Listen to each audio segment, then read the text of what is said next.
The podcast you are about to listen to is a repeat of an interview I did in October 2023. On today's episode, we'll talk about working with the tough AD, Baywatch, Snowfall, the importance of reading the room, and of course, Steven Spielberg and his bear claw.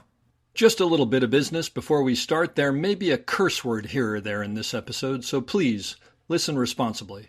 As always, our website, theop.io, is up and chock full of tips, tricks, and gooey operator goodness. Make sure to check out the breakdown, where the best operators in the biz explain shots they have done, the musings, where we discuss everything from quick tips to larger concepts of storytelling, the blocking, the answers, the images, and so much more. If you're enjoying this podcast, please follow us, write a review, share us with your parents, and talk us up around the water cooler with your friends. So grab a beverage, sit back, and enjoy the op. Thanks for listening.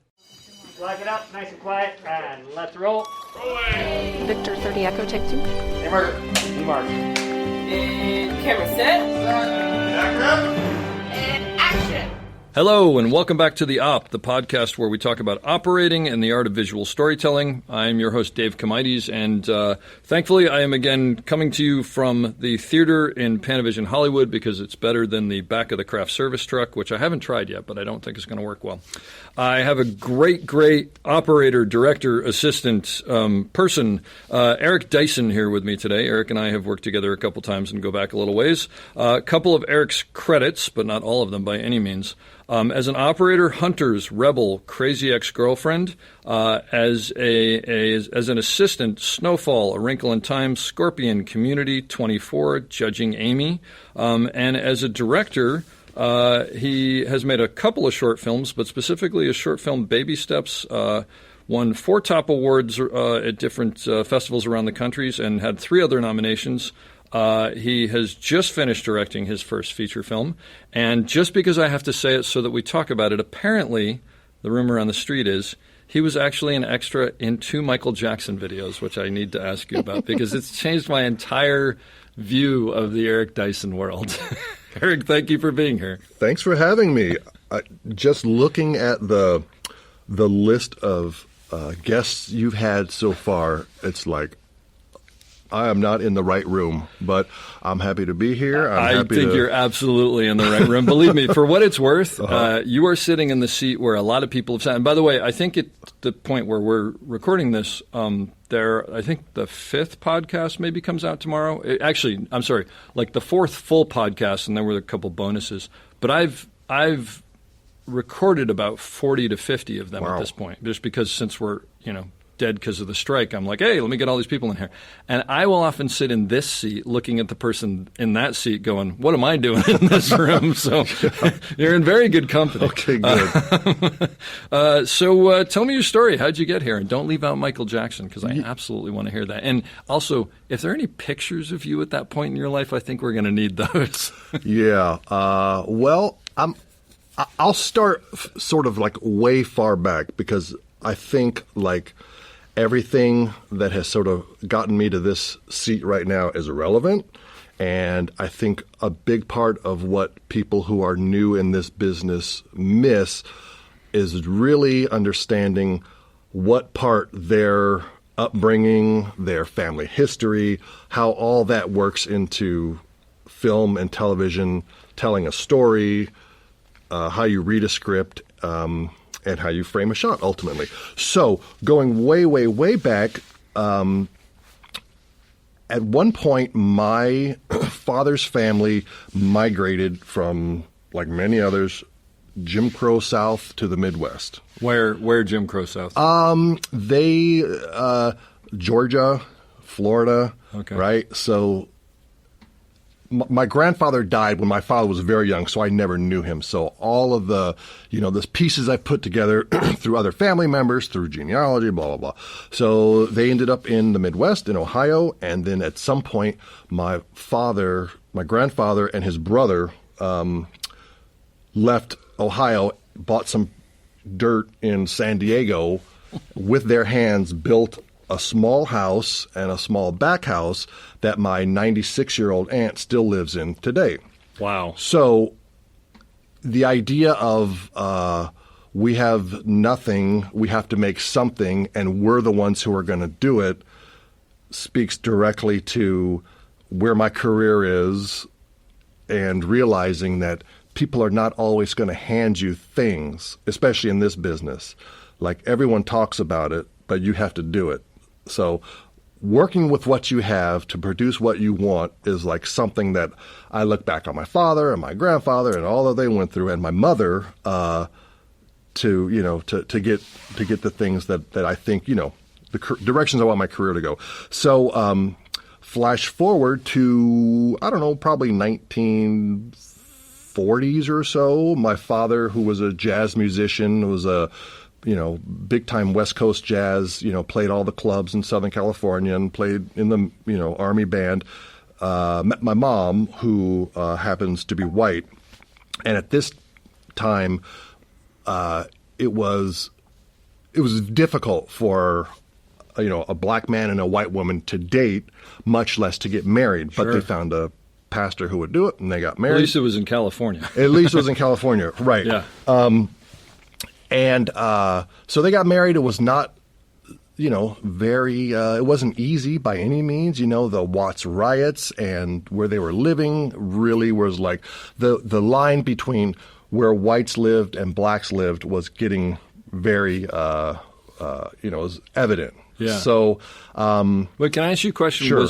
You said he was a jazz musician. Mm-hmm. In that community, was it also problematic, or was that community more accepting? Much more accepting. Okay. Yeah. So it was not uncommon for, white musicians, jazz musicians, to play at black clubs, right? That was, they felt welcome. They felt like the other musicians were on par, and everyone was like just there for the music. So at least they had like some little enclave. A community, for sure. They were accepted, and even if it wasn't the neighborhood or whatever. Right, right. Wow.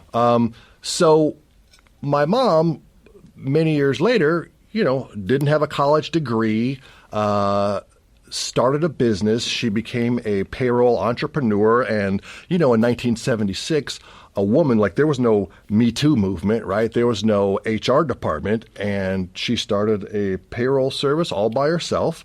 And, so now I'm growing up, and my dad is a musician, right? He's an artist. My mom is a payroll entrepreneur. She's a woman having her own business. He's black, she's white. My friends were everything in between. And I had no reason to think that, that this wasn't the way it should be. Everybody's like this, right? Because everybody's like this. Because you grow up and just normal is normal. Right, right. And if only. Right. So when I hit about 16 years old, I met a pretty instrumental man in my filmmaking development. And probably a couple years prior, for a school assignment, the assignment was, what do you want to be when you grow up? And I picked director. You're like a freshman in high school? Or no, this is probably sophomore? Freshman in high school. Yeah. And there used to be a bookstore called Op Amp Technical Bookstore in Hollywood. Okay. And it was like the smell of old books is exactly, you go in there and only tech nerds and big brain people go in there for books. So I told my dad, hey, I need to get a book on directing. So he went and he brought me home a small green book, and it was called Directing. It had 0 pictures and 0 diagrams in it. So then a few years later, I met this man, a guy named Fritz Good. And Fritz had a production company called Masai Films. And Masai Films was on the 4th floor of what used to be the Max Factor building in Hollywood. The window, his office window looked at the Chinese theater.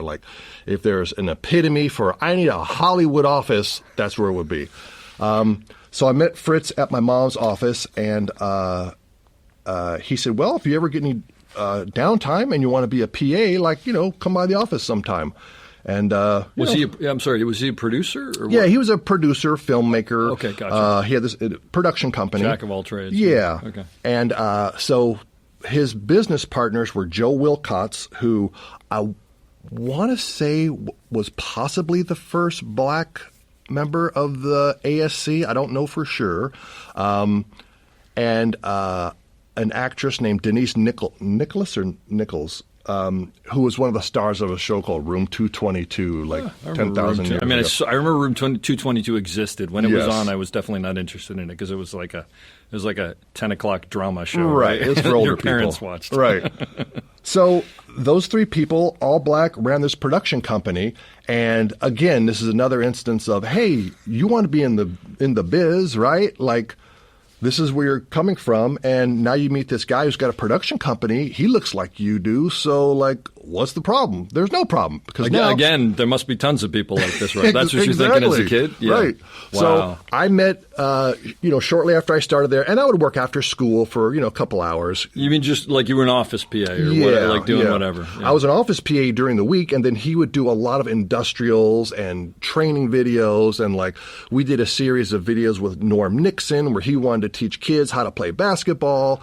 And so when we'd go out on the shoots, I would do everything, right? Sometimes I would hold the Niagara. Sometimes I would, go get lunch, whatever it took. That's great. And so at that time, I also met Johnny Simmons, who was another, like, all right, he was a little more like, from Chicago, let me tell you how it really is kind of guy, but definitely gave me a perspective on what it meant to have dark skin and work in this business, right? Johnny Simmons was a DP? Yeah, still is. Yeah, he still is. Okay. Oh, for sure. I don't know him. I've heard his name a lot, but I don't know him. So if you were black and it was the early to mid 80s, even late 80s, and you came to LA and you needed someone to connect with, it was Fritz at Masai, who then at some point you would meet Johnny, right? Wow. And so, doing all this really low budget stuff and answering phones and getting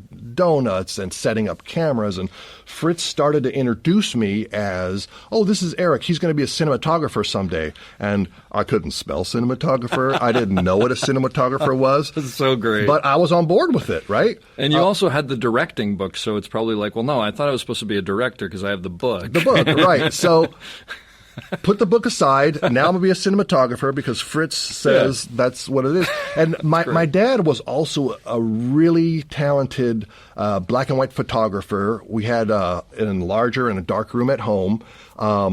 And so, like, I was always into cameras and, framing. And in high school, I got a Betamax camcorder, which, like, getting back to, like, what my grandfather and his brother did, like, we wanted to make a movie, and we wanted the camera to, like, just be on the feet. So we had a wagon and some kind of a screw went through a board, and I guess we can screw the camera on it. Like, I didn't know anything about 1/4-20 threads, or maybe it was a 3/8, right? And I didn't know anything about, like, stabilizing things. This is your first hard mount. Yeah. So I had a dolly and a wagon. I made a hood mount for my, 66 Mustang, right? That thankfully didn't fall off when I turned a corner.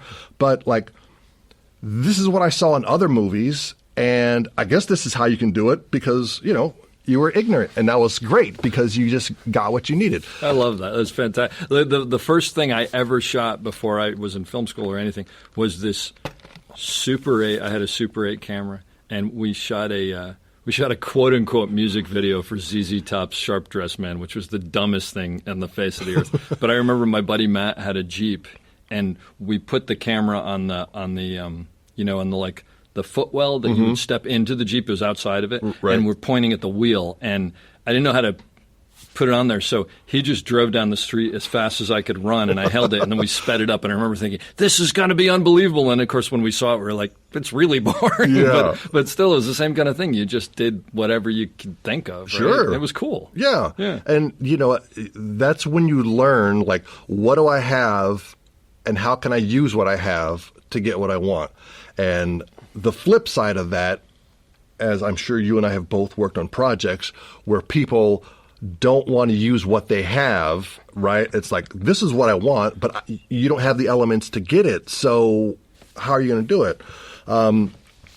So I get through high school, and I was in the AV club, and I'll back up a little bit, which was like, I wasn't always the cool guy that I am now, right?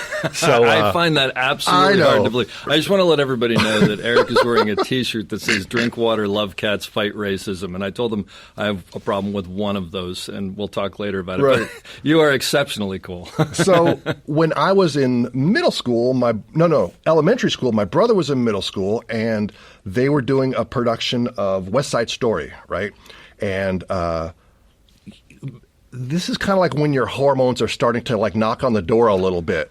And on stage, I see like these kind of cool kids, right? And guys dancing with girls and like they're hugging and stuff. Like, look at that. Like, that's their job to be on They're stage. allowed to do They're that. allowed to do that. They're told to do that. Right. Yeah. So when I get into middle school, when I was, a senior in middle school, I get in the theater program, and Barry Bialik was the drama coach, right? Whose daughter would later become Mayim Bialik, right? Ah, yeah. okay. And so,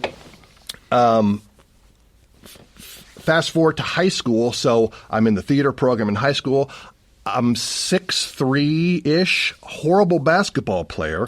But when I get into high school, everyone, hey, you're tall. Hey, why don't you come try out for the basketball team? 6'4", same thing. And I'm like, you want me to do that until I try to make a shot, and then we'll talk. Right. And that's exactly what happened. And everybody assumes that you're good, right? You're good. And like, not only are you not, I was okay, but everyone else was so much better. And people who were shorter than me were like aggressively like, if I had your height, these are the things I would do. So I got out of basketball, joined the AV department, was also in the theater department, had a Betamax camcorder. Like, this is a recipe for like a really successful high school career. Yeah. No, I see this coming. Right. This is great. And the AV club president was like, hey, if you are in the AV club, you can get out of class, you can go set up projectors, you can wheel the television with the VHS deck from room to room, you can thread the movies it's totally like you don't have to go to class. It's legit. Right. Yeah. I'll sign me up. Oh, but there's one other thing, which is like, I'm going to need you to be here an hour before school some days because, sometimes the stuff's got to be ready. And I was like, you know what? Let me know when you need help, and I'll try to jump in. But there's no way I'm going to get here even earlier. But with my Betamax camcorder, like, I was the only one in the school who had one. And like, I would shoot assemblies. Jesse Jackson came to our school, and I got to interview him, and just all this goofy stuff from the 80s. And I got to say, the theater program was fantastic. I met some of my best friends that I have now still. And were you behind the scenes, or were you up on stage? No, I was on stage. You were acting. Yes. I did not know that. It doesn't surprise me, but I didn't. That's great. So please tell me there's some Betamax footage of some of these plays. Yes, there is. Okay. I was the Tin Man. We did a gender reversed version of Hamlet called Hamlet 2, and I was Gertrude. Hamlet 2. Yes. So good, right? Yeah. Well, I like the idea that Shakespeare wrote it, and you guys. Where is this? Where is this high school? Fairfax High. At Fairfax High, the kids at Fairfax High finally got it right. That finally did it right. Yep. That's what you needed. So, as I'm kind of approaching the end of high school, maybe even my first year at LA City College, I get the opportunity to do some extra work, right? As an on-camera, person, extra. So through my mom's company, they had a division that did casting. So, all right, what the heck? And at the time, there was something called the Screen Extras Guild. And if you were a featured extra, you got residuals. Really? So, yes. So do you remember Max Headroom? Sure. Okay. So this was Max Headroom for president. And this footage does exist where we were shooting at the Queen Mary. And we're all, 20 or 30 people in this room, and they're slowly pulling groups of people out, right? You go, you're going to do this. You're going to be holding a dumb sign. You're going to throw confetti, whatever. And it's down to me and another guy. And the other guy says, well, it's just the two of us. I think they got something special for you. And I just thought, all right, whatever. I'm, really more curious about when lunch is going to be and what time we're going to go home. So this AD comes in and goes, hey, come here. You know anything about video cameras? It's like, yeah, actually, I happen to own a Sony Betamax, blah, blah, blah. Okay, I don't care. You know how to hold one of these things? Sure. So I got this fake, like huge Ikegami-style shoulder camera, and your job is going to be in the crowd. You're just going to be video, you're doing video coverage of this. It's like a political rally. Okay, great. And I got a, 3-second featured close-up of me, my badass mustache that I used to have. Oh, and yeah. Not an afro, but like nothing to sneeze at. Well, and also, again, we're on a podcast, but Eric has a shaved head, so the idea of you even having hair is just so. Just got to take a quick break here. Anybody who's listening to the podcast at some point, make sure to go to the podcast section of theop.io because there will be links to every single thing I can find here. This is great. Well, that footage is easy to find. I later. There was the Michael Jackson Pepsi commercial where his hair caught on fire. So this is Michael Jackson when he was huge Michael Jackson. Yes. Yeah. Right. And the Pepsi commercial, that was a big deal. That was a big one. Wait, were you there when his hair caught on fire? Yes and no. I wasn't in the shrine when it happened, but I was wherever they were keeping kids at the time, which was like in a basement or something. Gotcha. Because I remember vaguely there was something about like dancing downstairs, and there were a lot of kids around. I mean, there were always kids around him. Which, yeah. But did you actually like work with him? No, not at that time. Okay. I was like, one of, 200 kids or something. 2,000 years. But I got to stay out of school and get paid, right? And say you were involved in a Michael Jackson. That's right. That's cool.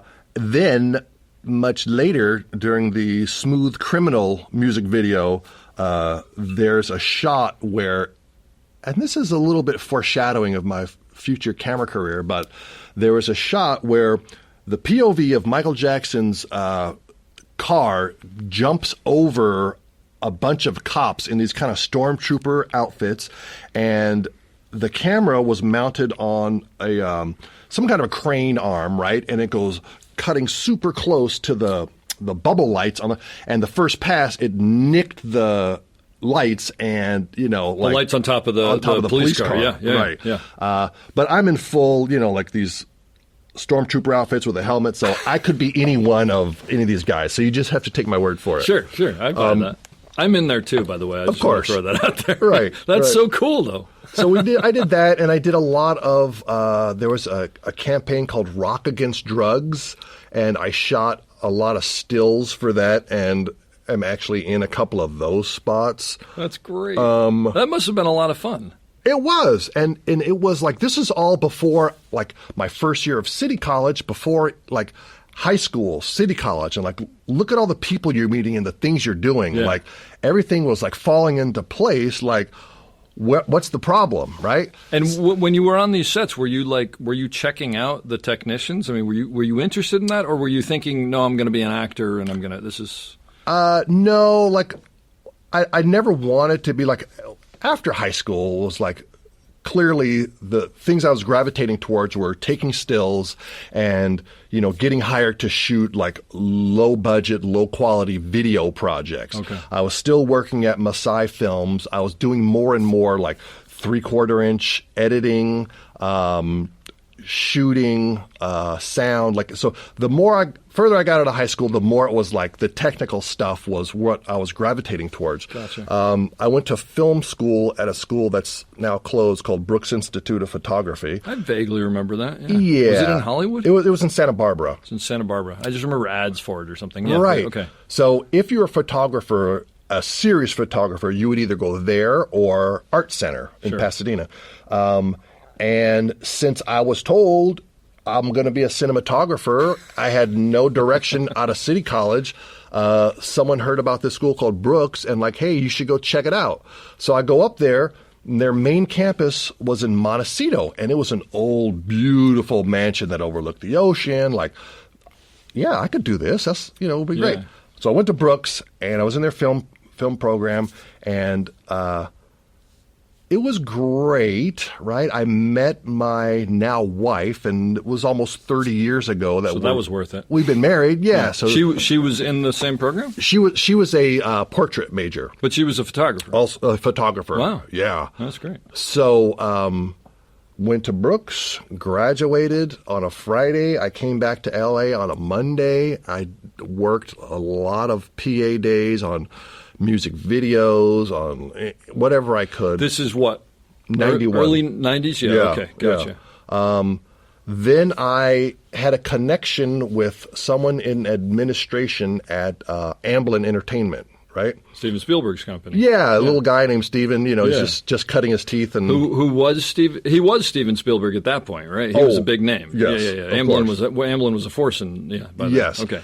So this is over at Universal. At Universal. Yeah, okay. So now I can say goodbye to my low budget driving the truck, getting there before sunrise and leaving after everyone else cleaning the parking lot days. And I started working in post-production.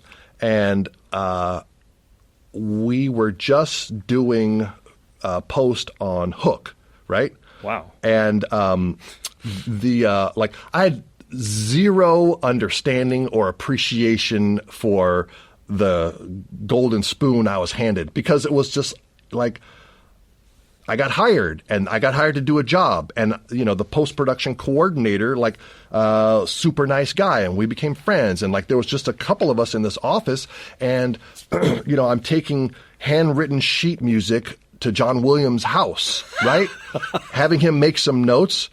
Okay, there you go. But not thinking what this actually is. Yeah. Like, I knew who he was. Yeah. But that's right. your job, to bring this to him and then Right. wait for it. And wait for it. Just backing up, did you know someone and that's how you got the job? Or was there just you found an ad, we need someone to work at Steven Spielberg's company? Yeah, come on down, sign hey. up. No, so the woman who worked in the administration department used to work for my mom years prior. Okay. So, I started making these phone calls, and there was even a time when someone said, "Oh, call this place called Local 80, and maybe you can be a grip, and then you can start doing other The grip local movie things in L.A. Right.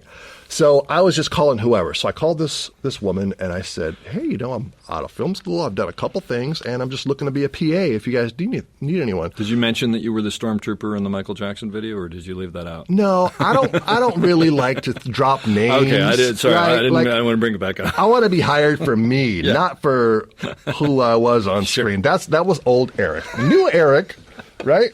So making his way. I like that's it. right. No, that's respectable. Yeah. So, I don't know. I go in for an interview. I talk to this guy. Okay, well, we have a temporary opening in post-production, and, while they're finishing Hook. All right, so I'm working on Hook, and, John Williams, here's the paper. Take this back to my orchestrator. He's going to do some more stuff, and then, bring it back tomorrow. So this was commuting from Universal to West L.A. and back.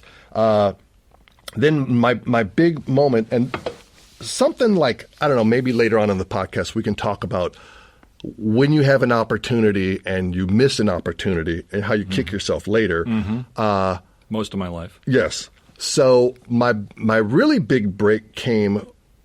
So I hadn't seen Steven Spielberg. I knew I was at the company, and I knew that was his office over there. And it was like a compound, right? Like you had to go through security to get there. And they had their own bungalows kind of thing. And right. Whatever. Yeah. And everything was like this in-house kind of vibe, right? So I had to deliver something. They were at a scoring stage called Todd A.O. in Hollywood. Yep. Take this down, give it to whoever. Oh, and while you're there, Steven needs some breakfast. So can you stop and get him, blah, blah, blah. I was like, yeah, I'll do that. So I go, and I think it was like donuts or pastries or something. So I go, I hand off the paperwork, and I open the door. Steven Spielberg is sitting there. And it was still a little shell-shocked at the time. Yeah. And I had him this box. I said, "Oh, hey, Steven, I'm Eric from post-production. This is your breakfast. They asked me to deliver to you." And he opens it up, and what's that? And I said, "That's just a couple different donuts and some pastries. I wanted a bear claw." There was no bear claw in the box. I wanted a bear claw. Did you get a bear claw? No, that's all I got. I can go get you one.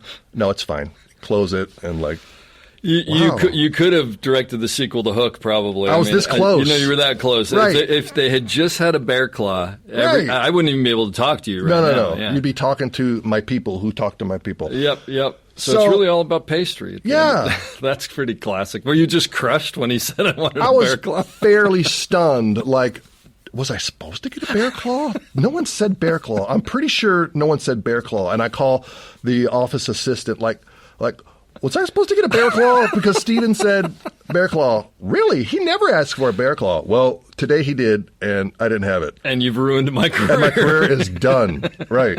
So this $250 a week, guess what? Say goodbye. Yep. So Hook finishes. There's an opening in as just sort of a general PA, right? And so I said, sure. So I stay on for another couple of years. And their program at the time was like, you're there for a few years, and when a show comes up and you're ready to be transitioned out, you go be a PA on the show, either in the production office or on set. On one of their shows. So they slowly move people up the ladder. Right. Obviously, if they see something if worth you're not moving a up the ladder. flake. Yeah. So, like, during this time, I got to have a little bit of interaction with development. Everyone kind of knew, Eric, he wants to be a cinematographer. I met Alan Davio. I met Ken Zunder. I'm Mikhail Solomon, right? These are all people who are doing Amblin-related big cinematographers. Shows. Yeah. So fast forward to sort of the end of like when Jurassic Park starts to prep. Jurassic Park was a Steven Spielberg movie, for those people who don't know. Yeah, go ahead. Right. So the first Jurassic Park, Dean Cundy shot it. Clyde Bryan was one of the focus puller. Massive first assistant. Yes. Legend. Steve Svetku was the loader. So I knew the loader position was kind of the entry level. So they're doing pre-production for Jurassic Park, and Steven had this lipstick camera at the time, which was a lipstick-shaped little camera that he would like to use with the production designer and other, Phil Tippett and all the people who were designing animatronic, or puppet-run dinosaurs, like with the miniatures. So, those were miniatures. So he was using the lipstick cam to sort of get a small camera into. Yes. You'd probably use an iPhone now, but of course. But back then, yeah. Yeah. So the perspective inside the Jeep, Sure. outside the Jeep, blah, blah. Oh wow. So the administrator says, "Eric, you know about cameras, right? Yeah, go run this thing. They want to do it in a meeting in 10 minutes for Jurassic Park." Okay, great. So I grabbed the little recorder, the lipstick camera, and I was a bystander, but I turned the thing on, I set it up, and I'm waiting, and here's like, like the highest level of filmmakers in this room, and they're playing with these toys, and one guy is making dinosaur noises, and Steven is like, and then the Jeep comes around, and it stops right here, and then it backs up, and then the dinosaur, and that was pretty awesome. That's cool. So shortly after Jurassic Park starts production, I get put on, they had a show called Sequest. Oh, yeah. Right? Sequest DSV. Yeah, Yeah, Roy Scheider. It was like they lived underwater or something Right. like that. Yeah. And this was my first experience on a television show. And the pilot, Irv Kirshner directed the pilot, who also directed Empire Strikes Back, right? Yeah. And it was like a 25-day pilot, which by today's standards is like, does not happen. That's a season now. Yes. And so, these days on sets, you might have 6 PAs, 8 PAs, not uncommon. On this show, we had 1 PA, me. Wow. The only PA on the show, on set, 14 hours a day. And this is really kind of your first time Yes. being on a big show and Right. all that. Wow. So- Talk about being thrown in the pool. I had and I didn't even want to be an assistant director, Yeah. right? Like a good PA wants to be an AD someday. Sure. Right? Which I had no desire to do. So it would be like, okay, this is the last shot. We're not going to make the call sheet call time for tomorrow. Eric, we need you to run up to the office, get those call sheets, and they got to be down here in 5 minutes. Because when they call wrap, if I don't have call sheets to hand out, it's a bad scenario. And we got to, Sharpie change on all of them before we hand them out. So, like, I had zero hustle factor when it came to working for a complete dickhead first AD, abusive, womanizer, so bad. And the poor second AD was like, I would see her in the corner of the stage crying because he was so mean to her at times, right? That's the dark side of this industry that maybe it doesn't get talked about enough, because it does exist, right? There are a lot of people who just like, shouldn't have the power they have, and it's good that things have changed, because that wouldn't happen today. People wouldn't put up with it. Yeah, they'd be in HR. Yeah. So this was sort of my first,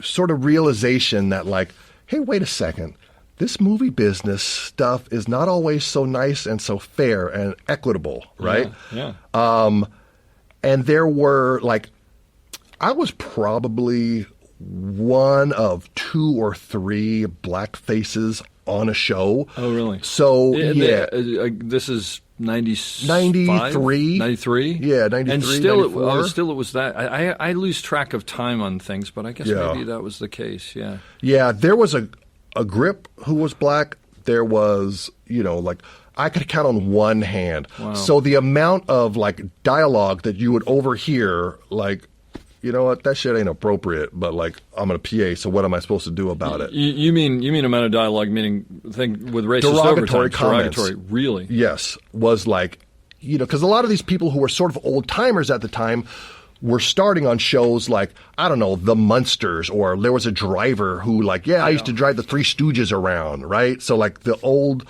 Hollywood. When it was acceptable to just talk openly like big that, time, right? yeah. That's amazing. Like, hearing a grip say, bring me a Gary Coleman, on a C-stand, things like that, or bring me that. I don't remember. What was a Gary Coleman? A Gary Coleman was a short C-stand? No, was like a short, solid. Short flag. Okay, gotcha. 18 by 24. I vaguely remember people. Right. Well, that's one of the nicer ones that people used to use. Oh, for sure. I remember. Do you remember when you first found out what a ubangi was?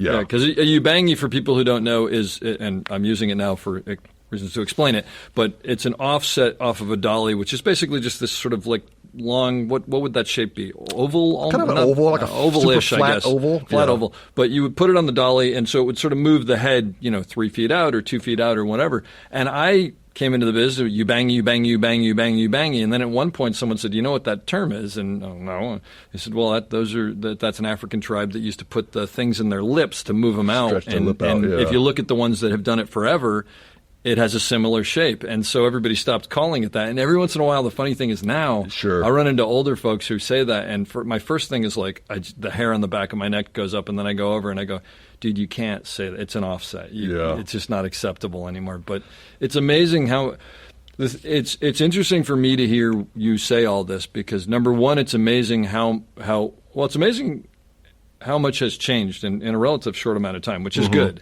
But it's also amazing to me how clueless I was to the fact that probably a lot more of this was going on, and it didn't impact me. Sure. Not because I didn't care, but just because I'm trying to be an operator, I'm trying to do whatever, right. and I'm so busy with it. But so you were very aware of this. Yeah, I was aware that, like, people who were closest to me, my family and friends, who were either black or white, like, this kind of terminology was like you would often joke about, like, someone who was a friend of yours, but not really, like, from the outside. Like, how can you say that as a joke and you don't even know me? Like you don't have that level. We don't have that rapport yet, yeah, right? Yeah. So wait. Let me just ask you a question before you go on. Did that negatively impact you when you heard these things? Like, what did that do to you? Yeah, it did at first. Like, it made me really, like, feel like I should say something, and many years where I didn't say anything, and I would just, like, quietly step away and back away, right? And you would, but you would then take sort of like the maybe shame isn't the right word, but you would feel badly about the fact that you didn't That I step didn't up say and anything. say something. Yeah, like But you're a PA and you're the lowest on the Right. totem pole, and like, what could I do? Right? it's weird, right? Because Yeah. there's that thing of it's like, well, in the structure of the film, I'm nobody. Yeah. But in the world, I got just as much rights as you do, but I also want to keep my job. Sure. Man, I can't imagine like the emotional sort of stress that must cause. Yeah. I have no frame of reference for that. And like as the kind of the years go on and there starts to be more of a tide shift towards, hey, let's have departments represent, what society The actually world. looks like, or the world. Yeah. Like, it wasn't uncommon for me to, like, all the early on assistants and, operators who, like, were super nice to me and gave me all kind of chances, like, to hear them later on say, like, yeah, I'm really looking, I can't find work because they want a woman or they want someone of color. And, it's like, and now you have to process, like, that, like, I feel for you because, we've always been cool together, and I know you're an excellent technician and artist, but have you seen the camera departments lately? Yeah. Right? Like, Yeah. this has been ongoing, like, since the beginning of my career for 20 years, and in a perfect world, everybody gets a chance, and everybody gets a job based on their skill level Sure. and their potential. I think the initial pushback, and tell me what you think about this, there was that, I don't know years anymore, but there was that point where it's like, we're just going to get a camera department, just using camera department that looks more like the world. So we're going to get women in there, we're going to get people of color in there.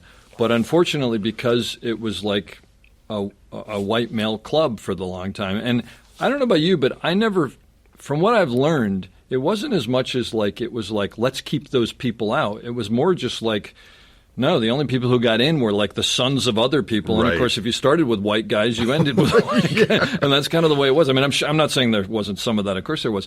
But I think at the beginning, it was a little bit like, we're just going to fix this by getting people in here. And at the beginning, unfortunately, there were people who got into some of those positions who weren't quite ready for it. Right. And of course, just like you and I, they were like, yeah, I'll take that opportunity. I don't care why it's coming because I'm moving up. And so I think at the beginning there was some pushback, and now I'm finding at least that there are people of color and women who have moved up the ladder and have done the work and are in there because they deserve to be in there. Right. But Right. does that mess with your mind sometimes of like, am I getting this job because I'm good, or am I getting this job because I check a box? Yes. Like, there is no doubt that, especially when I first moved up to operating, like, like I look around and I see a cast that's either almost all African American or pretty much, and a DP who I may or may not know. Like, no one actually says, hey, we want a black operator, so can you come and like do the show, right? But it just kind of feels that way. Like, I know there are operators way better than me. Not a lot, but there's some. Exactly. And like, what am I doing here? Like, when I did Hunters, like, I loved Hunters was the Amazon show, yes, right? season 2 of Which, Hunters. by the way, like known for its camera work. I mean, For sure. Or I don't know if it's known, but it should be. Having seen it, it's Yes. like the camera work is insane in that Right. show. So John Lindley, who I've known for years, and Great cinematographer. one of the cameramen who, like, I was an assistant. I met him on season 2 of Snowfall. Which is where I met you, I Right. think. I don't know if I knew you before. You didn't. that. I knew Yeah. your name, but I didn't know what you looked like. Okay. And I remember the day you came to put your stuff on the camera truck because And you you were thought starting. I was be much better looking than I was. I thought you'd be. No, wait. I was better looking than you thought I would be. That's what it is. No, right? you had it right. Ah, The damn other- yeah. So we were over by LA City College. I remember Oh, yeah. the shot we were doing, the lens I was on. You came and I was like, who is this guy talking to all the camera people? He's putting Because his I knew a ton of people there. Yeah, of course. So I met John Lindley on that as an assistant, and then shortly after that, I did one other show, and it was called Baywatch. Which, by the way, like known for its camera work. I mean, Which, by the way, like known for its camera work. So I met John Lindley on that as an assistant, and then as an assistant, and then I bumped up to operating full-time, and I finished that show as an operator. And so John really gave me the opportunity. Like, he put my name in the hat for Hunters, and it may have been because, like, hey, we don't want an all-white camera department, and, like, you're at least can sit there, be quiet, and do your job. Yeah. So that was a show with John Lindley, Will Rexer, and Terry Siegel. Will Rexer's the other cinematographer, great guy. Right. So Terry Siegel was who? one of the cinematographers. Oh, so I didn't know there were three. Oh, okay. Yeah. Gotcha. Wow. So John, I already knew. He said, hey, are you interested? I'll put your name in the hat. Yeah. Okay. So Will is on the East Coast. He'll probably call you. Terry called me. I think she was in maybe Chicago at the time. So I just phone interviewed, and, I looked up the show and, like, Al Pacino's on this show. Like, there's people better than me that, clearly have a better resume. And I was on a show, and I had I got this show, right? I had a show lined up, like maybe 2 weeks off. Like, this is great.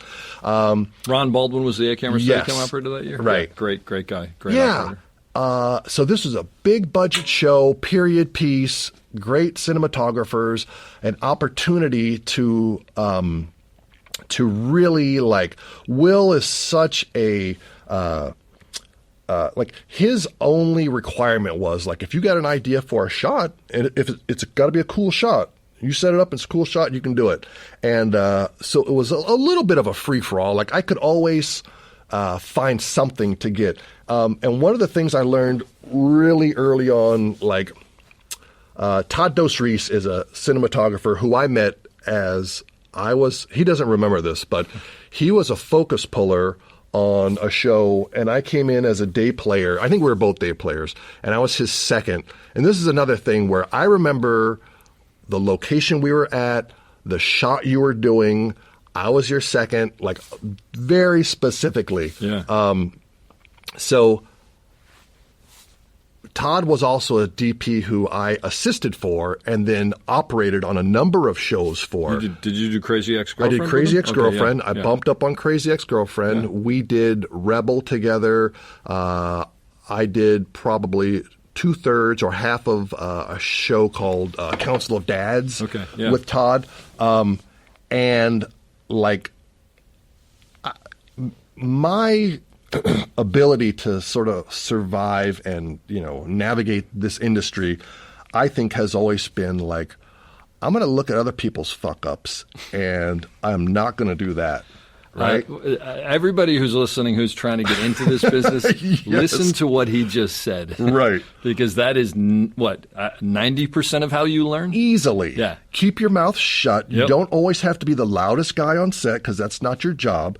Your job is to keep your mouth shut, look at other people's fuck-ups, and don't do that. Because when you do the opposite and you have a department head who is still thinking their wheels are turning about what someone else did that got them fired, and you don't do that, you're going to hear someone say, you got good instincts. I'm so glad, blah, blah, blah, blah, blah. And you're like, that's just what I do, right? But really, it's because you keep your mouth shut and you watch other people's fuck-ups. And by the way, while you're saying that, you're going, I wonder if you can see the sweat on my forehead right now. On my bald forehead. But, right. I one of the people that I learned a lot under was Chris Chulak, who was the showrunner on ER. Mm-hmm. And I was like a kid when I got on ER, so I was just, like, sucking in as much information as I could from everybody. And, he said to me at one point, he said, listen, you will learn more by watching people fail than you ever will by watching people succeed. Because when people succeed, first of all, sometimes it's very quietly. There's nothing to see. Like, you don't really even notice it. And then sometimes you see something unbelievable and you can take some notes from that. But it's very, very rare. Mm-hmm. But you see people screw up constantly. All the time. And people who get paid good money. Yeah. Right. Yeah. And so, you just go, okay, well, I'm not going to do that. Or if I do that, I'm going to do it that way. So I don't get, but there's so, if nothing else, people should recognize that, because it's, when I learned that, I was like, oh, that makes a lot of sense. Such a big part of the equation. Then I'd be like, I'm running next to the guy as he's driving off the lot going, why did you get fired? What did you do? I need to know. Hang on, slow down, come back. There's a great line in Training Day where Denzel Washington says, keep your mouth shut and your ears open and you'll learn a lot. Like, when your mouth is shut and your ears are open and you see someone else screwing up and you remember to not do that, then you're gonna be okay. Early on, I was a loader. There was a show called Baywatch, and the loader on that show, the camera truck was parked on Santa Monica Pier, and we were shooting probably on the beach 1 or 2 lifeguard stations away. And this guy, he told me, Eric, when you go from the set to the camera truck, always be running. Like, everyone should see you hustling all the time. That's the only way you're going to make it. So funny, because that's the opposite of what everybody tells you, right? Like, so Randy told me, Eric, when someone's running around on set, it's because they've probably screwed something up. Yeah. So cut to, there was a movie called Seven, right? Yeah. And David Emmerichs was the operator on that.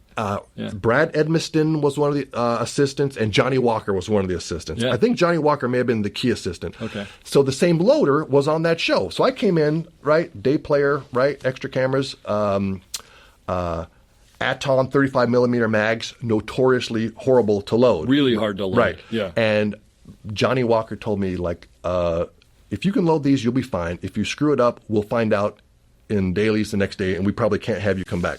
Everything was fine. So the loader called in sick. Eric, can you come in? Oh, of course. I come in.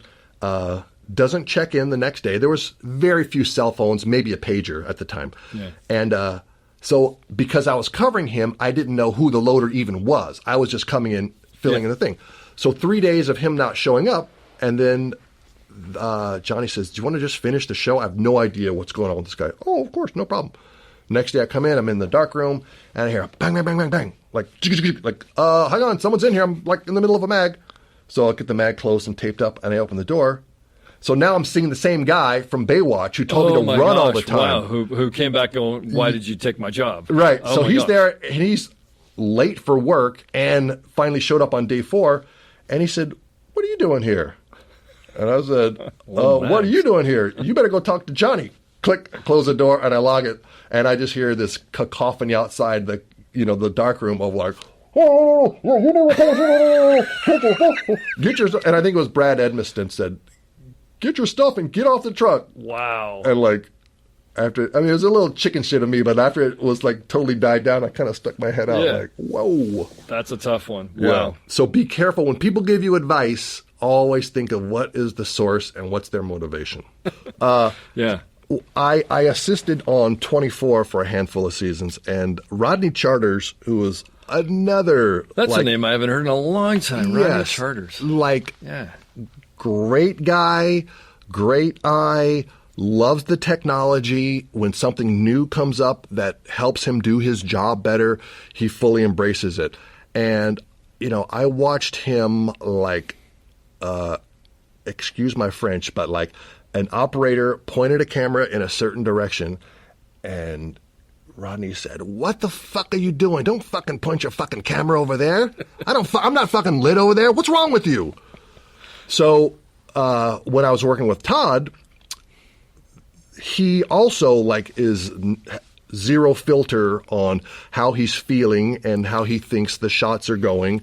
And when you're the cinematographer, you're processing what the producers want you to do, what the director, who sometimes has zero clue, wants you to do, and what your crew is capable of, and, outputting a result that's on par with your work quality or even better.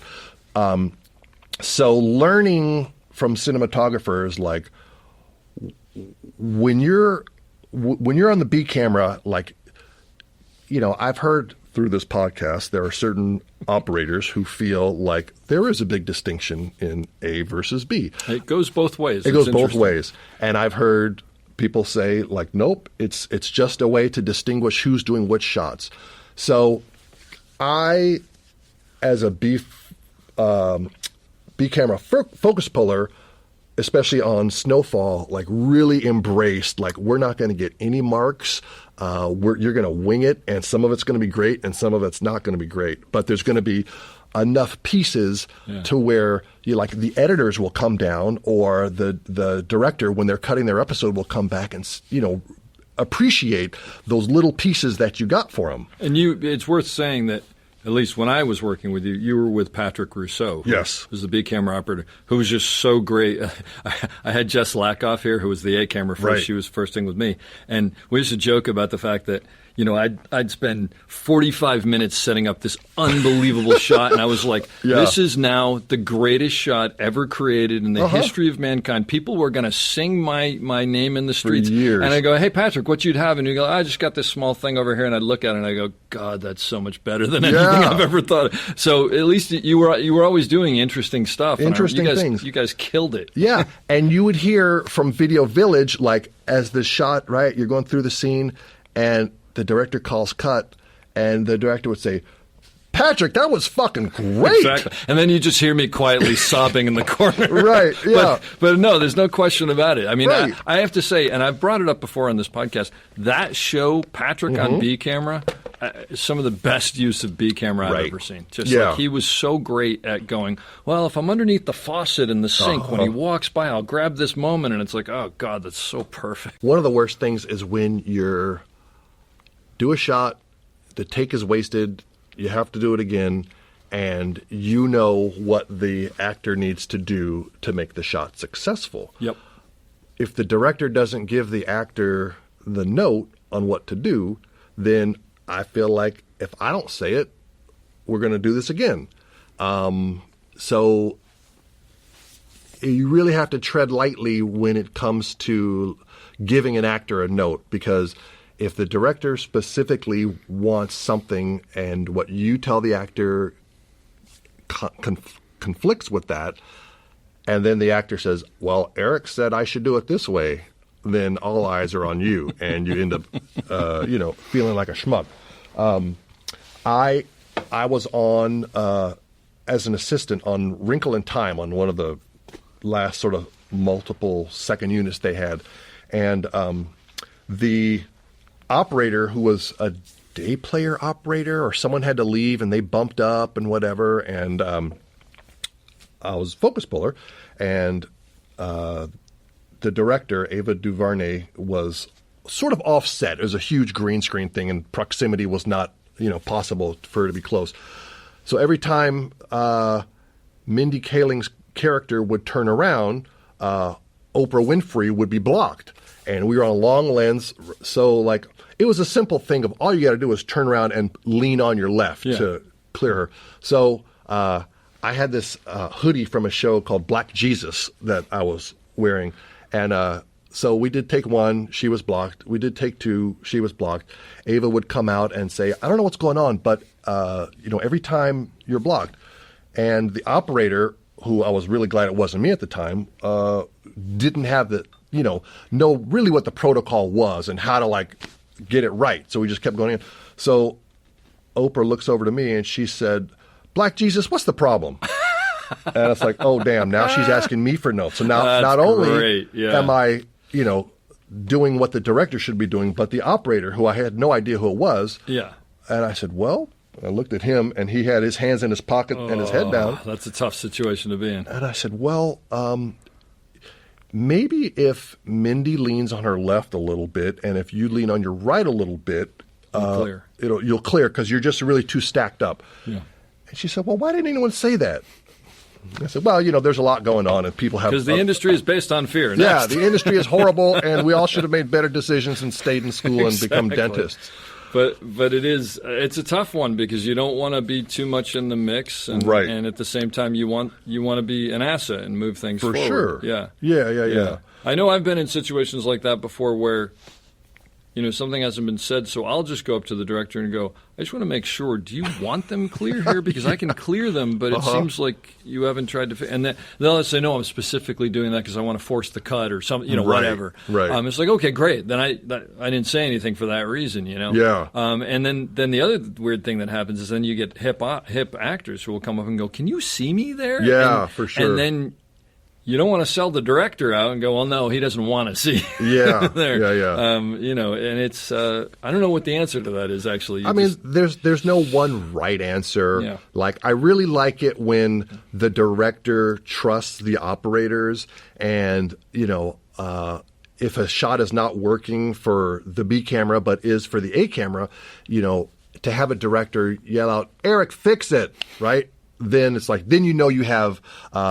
the opportunity Carte to blanche, come a little this way, that's way. But I always check with the other operator. Like, I don't want to set up a shot that's going to be good for me, but bone them. Of course. But then I've also had DPs who will tell the A operator, "Don't be so greedy. Let B camera get some of the coverage."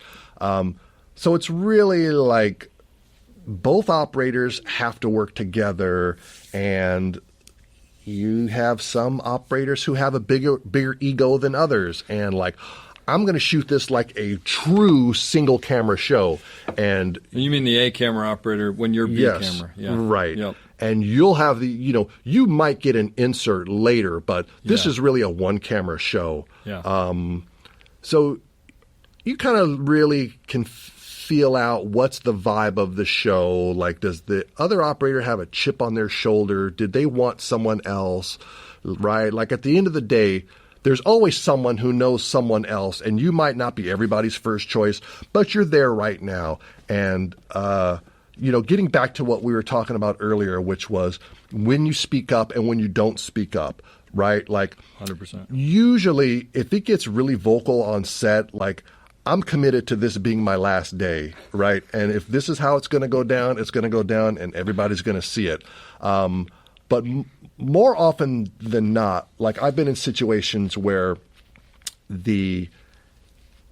for whatever reason, either the A operator or the B operator or the B dolly grip or the A dolly grip has an issue with the way I'm doing, you name it.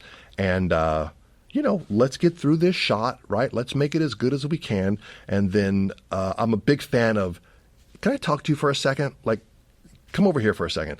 And a lot of times, like, being quiet and being subtle about it is more intimidating than throwing a fit in front of everybody. So when you say come over here for a second, what do you say? I'm the A camera operator that you're calling over. What do you say? So if you're the A camera operator and I'm so aggravated and frustrated that I can't do what the DP wants me to do. Because I'm basically blocking you out, or I'm not working with you, and you're like, can we just move this desk 2 inches? And I'm like, no, that desk has to be there. Right. And you know that's not the case. Spin your chassis so I can get in close? Nope, sorry, can't do it. Yep. So I'm a big fan of, like, Dave, can I talk to you for a second?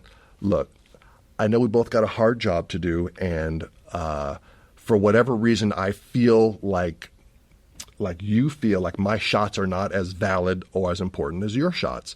And it shouldn't become a thing where someone has to tattletale on someone else, but you and I need to figure out how to make this work. Otherwise, it's not going to work. If it doesn't work for me, it's going to get extremely difficult. And, the truth is, we got to be together like 12, 14 hours a day. And we don't have to like each other, but we got to, create a result that leads to both of us coming back the next day. And if your reaction is like, I'm the A operator, I don't give a shit about the B camera operator, and I would really prefer you sitting on the truck than being here taking up real estate. If it gets to that level, then like, okay, maybe I need to say something to the DP. Maybe I need to say, like, I love working on the show, but it's really not working out. And, I've thankfully, knock on wood, in my career have yet to be fired off of a show. But I always have this, like, going out in a blaze of glory, plan that, I thankfully haven't had to use.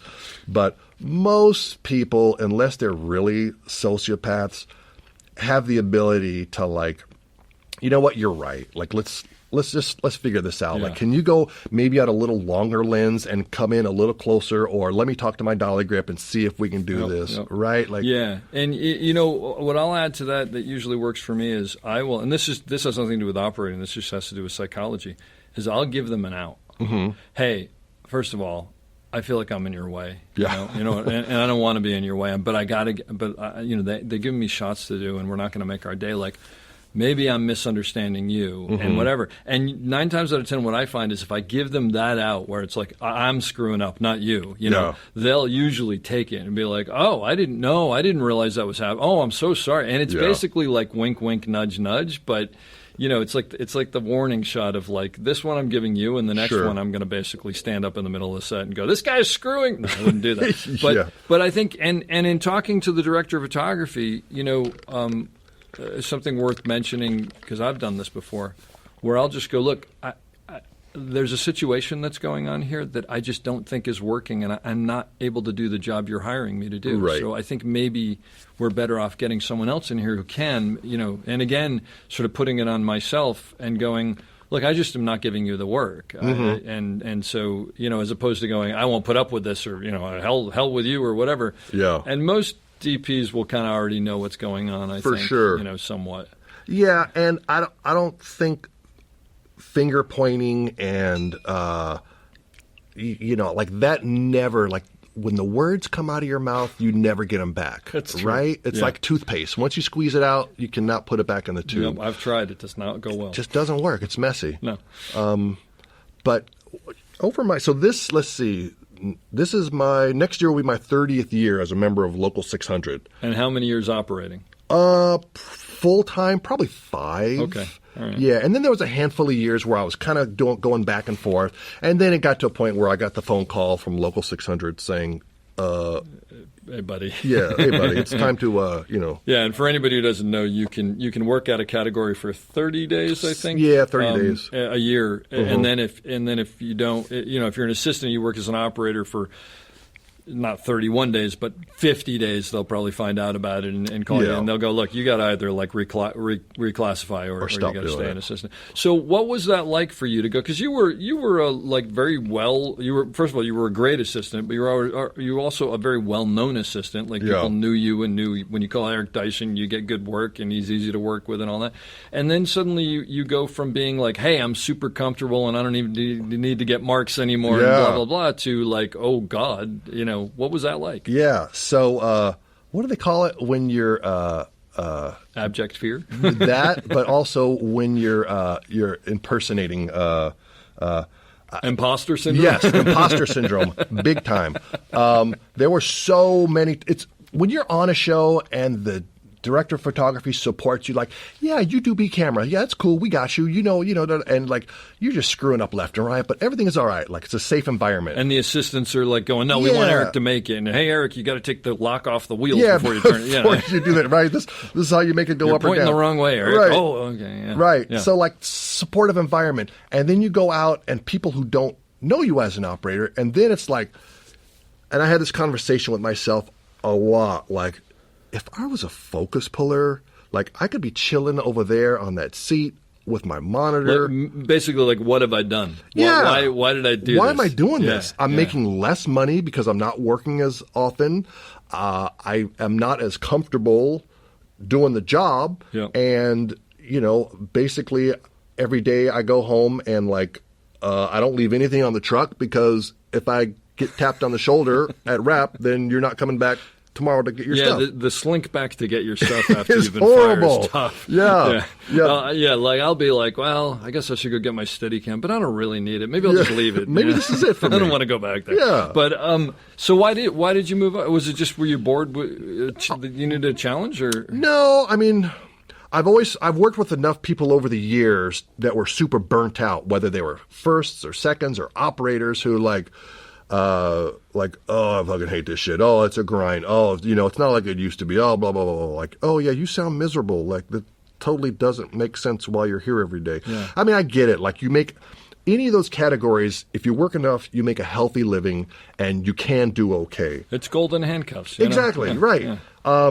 And I always felt like I stayed in each category a little longer because it was comfortable. And kind of when I got to that point, like, I really started to make, want to change, to move up to the next category. So, so I was a focus puller for, I don't know, probably 10 years, maybe 12 years. And at that point, it's like, I could do this the rest of my life, or I can be an operator and I can really start to, like, if I really think I want to direct someday, operating is like I know with a good operator's eye, I can give the director shots that they will use and an editor shots that they will use to condense all of this screen time where nothing is really happening. And once I got over the fear factor of, hi, I'm an operator now, not an assistant who wants to be an operator, and I felt like my voice and my shot selections were valid, and I stopped sort of listening to all of the sort of inner demons that, like, you know, don't just wait for someone to say, this is what I want you to do. Start pre-planning it and start auditioning shots that, even if it's not what they think they want, if you set it up in a way that they're like, oh yeah, that's cool, go ahead and do that. Like, you know, you can really start to pave a way for yourself to not just be like, oh, it's the B camera operator. He's probably on the truck. He's, you know, kind of tuned out. Like, I always like to read the scripts. I always like to talk with the cinematographer about, like, you know, if there's like a visual style that they want to like keep in place, right? Like, I want to be not overly enthusiastic, but aware of what all the important beats are in the episode, in the scene, if there's a Bible that they've put together. I worked a little bit on the tail end of Winning Time in their last season.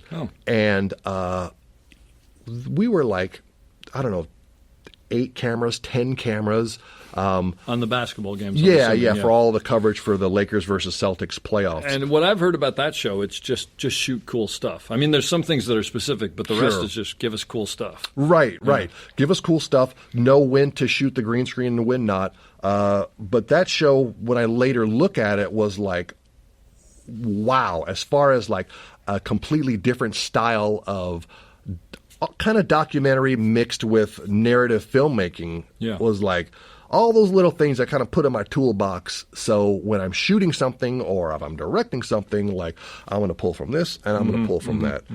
One of the things that Spielberg did early on, like before he was who he was, like, he would know shots he wanted to emulate and like totally just rip them off. And he might have a pickup truck instead of, you know, a Chapman crane, but like, just make it work with what you have. So that keeps on repeating in my head. Gotcha. Right? Like, what do you want?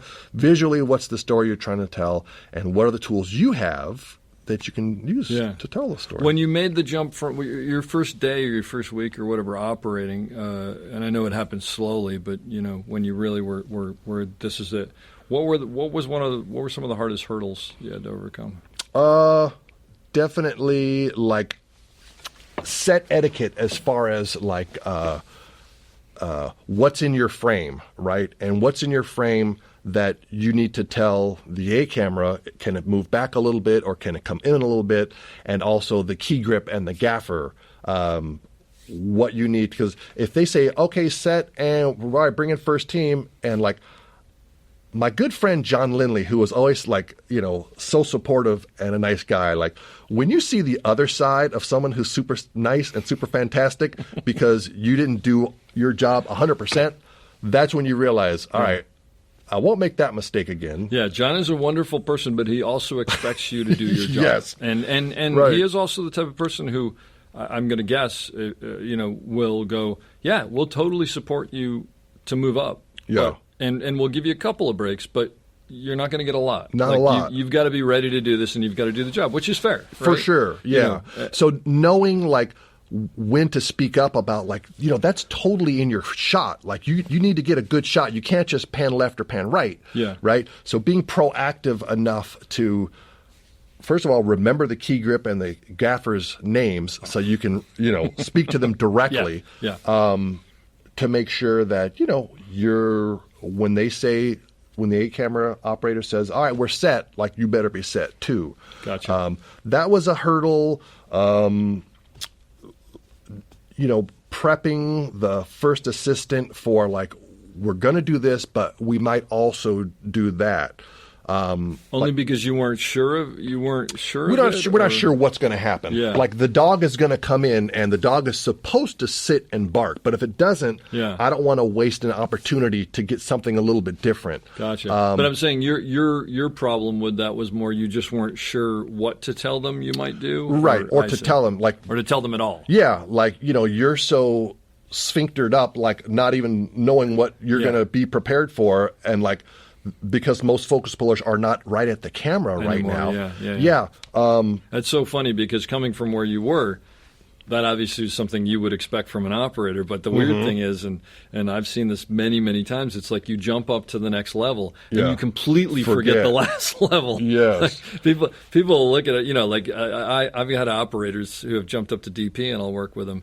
And you turn to him and be like, did you ever operate? He's like, I operated for 45 years. It's like, well, then how can you be this stupid? Like, you know what I have to do here. But it is amazing because you get so overwhelmed with your new job that you forget about all that stuff. Yeah. So when I work with a focus puller who's like, settle down, buddy, I got you.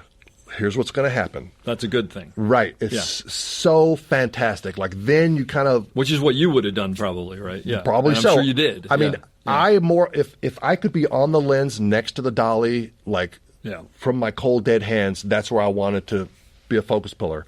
So when you have a focus puller who's like, either they've been doing it a long time or they're committed to it for their career, and they tell you, like, because they're seeing it from a totally different perspective. Absolutely. Right? And a lot of times they've worked with assistants who've become operators so many times and like can kind of talk you off the ledge a little bit.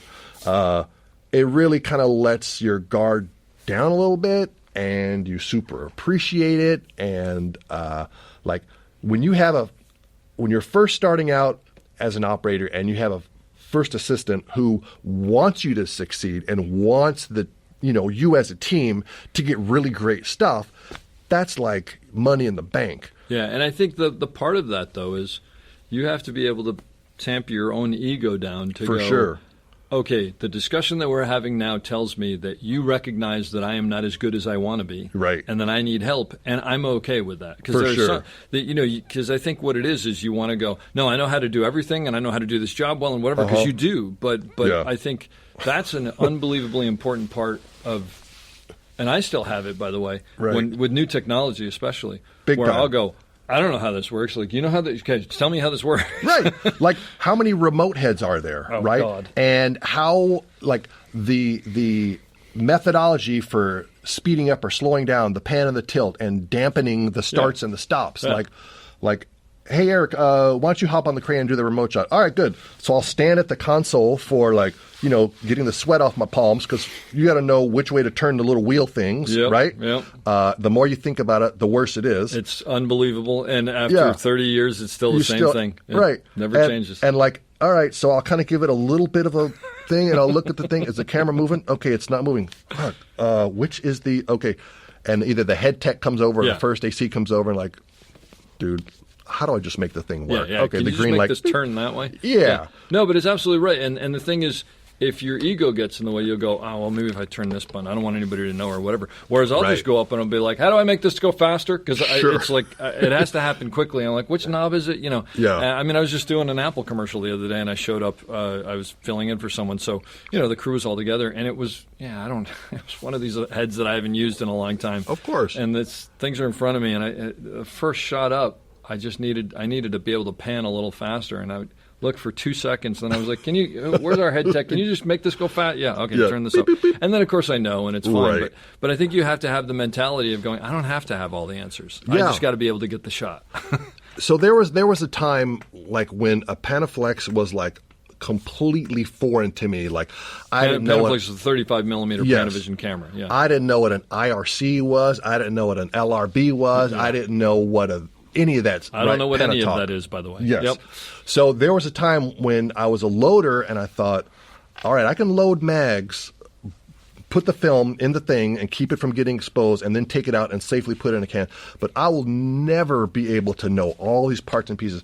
And then as an assistant, like, realizing I could be blindfolded, and if all the parts are in the room, I can build a Panaflex, I can pull the movement, I could probably thread the camera, close the door, right? Yeah. So knowing that you might not know it right now, but you're going to bite off a little bit at a time, and you're going to get more comfortable. Coming to that understanding with all the technology, I think is like pretty key.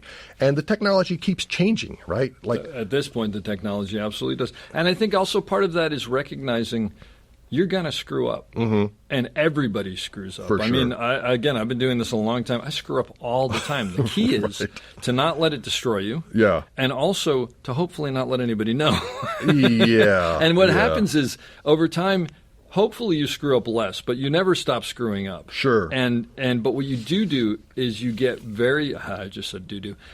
You get very good at hiding the screw up. Yeah. And they're like, "Hey, did you just knock the wheels in the middle of that?" "No, I was throwing a little emotion in there. Did you not like that?" "I don't have to do that." I don't have to do that. Totally I optional. made an executive decision there. Maybe that was the wrong. Okay, yeah, absolutely. But you basically get better at bullshitting is what it comes down to. You do. Right? And my go-to when I was a focus puller was like, the thing about being a focus puller, when you screw it up, like, because there's monitors, everybody knows, right? And after the thing, "Eric, was that out of focus?" It's like, I think there's some people in Crafty who didn't hear you. They didn't hear you, in the production office. Yeah. But like, hey, the actor was thinking an out-of-focus thought, or what's in focus is as important as what's out of focus. Did you want him in focus as well?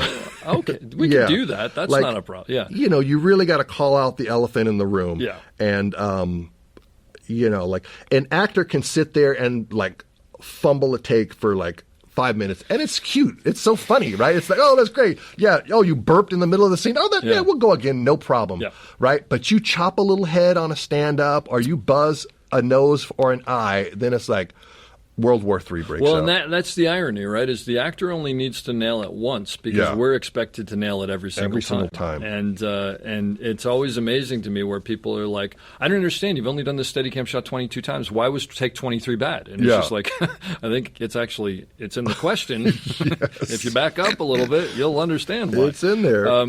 So it's that's interesting. Now, what do you do when you show up on a set and you're the B operator? Mm-hmm.